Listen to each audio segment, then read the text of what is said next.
যারা করেন তাদের জীবনটা আনন্দে ভরে যায়, যারা করেন না আপনারা করে দেখবেন। কেননা রসগোল্লা কেউ যদি দোকান থেকে খেয়ে আসে, তাকে যদি জিজ্ঞেস করা যায় ভাই রসগোল্লাটা খেতে কেমন, বলে খুব ভালো, খুব মিষ্টি।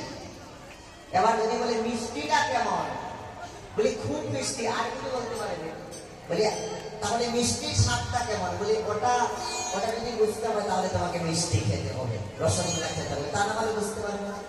শুধু এতটুকুই বলা যায় যে খুব মিষ্টি, একবার খেয়ে দেখো। তো তার জন্য আপনারা একবার করে দেখুন, দেখবেন জীবনটা পরিবর্তন হয়ে যাবে। যদি কেউ এইভাবে করে যেতে পারে, দেখতে দেখতে আপনার জীবন পরিবর্তন হয়ে যাবে। সবাই মিলে যদি এটা হচ্ছে তুলসী মহিমা কীর্তন, এই তুলসী মহিমা কীর্তন যদি আপনাদের এটা জানা না থাকে, তবে আপনাদের নিজ গুরুদেবের কাছ থেকে কিংবা যে কোনো সাধুগুরু বৈষ্ণবের কাছ থেকে এই তুলসী মহিমা কীর্তনটা নিয়ে নেবেন।